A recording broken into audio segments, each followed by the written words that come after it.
ഇന്നത്തെ ഏറ്റവും പുതിയ വീഡിയോയിലേക്ക് ഇവർക്കും സ്വാഗതം. കഴിഞ്ഞ ആഴ്ച തിയേറ്ററുകളിലെത്തി ഏറ്റവും പുതിയ വൻ തമിഴ് സിനിമയാണല്ലോ ശിവകാർത്തികേയൻ നായകനായി എത്തിയ AR മുരുകാദോസ് സംവിധാനം ചെയ്ത മദ്രാസി.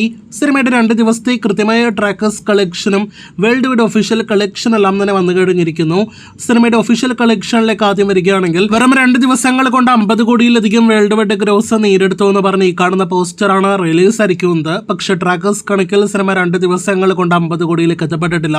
45 കോടിയാണ് സിനിമയുടെ 2 ദിവസത്തെ ട്രാക്കേഴ്സ് വേൾഡ് വൈഡ് കളക്ഷൻ. തമിഴ്നാട്ടിൽ 24 കോടി കളക്ഷൻ 2 ദിവസങ്ങൾ കൊണ്ട് നേടിയെടുത്ത സിനിമയ്ക്ക് നമ്മുടെ കേരളത്തിൽ നിന്നും 2 ദിവസങ്ങൾ കൊണ്ട് 1 കോടി കളക്ഷനാണ് വന്നിരിക്കുന്നത്. ഇന്നത്തെ ഉൾപ്പെടെയുള്ള കളക്ഷൻ അറിയാനായിട്ട് കാത്തിരിക്കാം. ഇന്നത്തോടെ സിനിമ ട്രാക്കേഴ്സ് കണക്കിൽ അങ്ങനെ 50 കോടിയും 60 കോടിയെല്ലാം തന്നെ പിന്നിടാനായിട്ടിരിക്കുകയാണ്. അതിനുമപ്പുറം എത്ര കളക്ഷൻ ആദ്യ വീക്കെൻഡിൽ നേടിയെടുക്കുമെന്ന് നാളെ അറിയാനായിട്ട് കാത്തിരിക്കൂ. ഇതിനിടയിൽ നാളെ തിങ്കളാഴ്ച മുതലുള്ള സിനിമയുടെ ബോക്സ് ഓഫീസ് കളക്ഷൻ സിനിമയുടെ അഭിപ്രായങ്ങൾ വെച്ച് നോക്കുമ്പോൾ വളരെയധികം നിർണായകമാണ്. 100 കോടിയെല്ലാം തന്നെ സിനിമ നേടിയെടുക്കുമോ എന്നാണ് നാം ഉറ്റുനോക്കുന്നത്. കാത്തിരിക്കൂ ശിവകാർത്തികേയന്റെ മദ്രാസിയുടെ കൂടുതൽ കളക്ഷനായിട്ട്.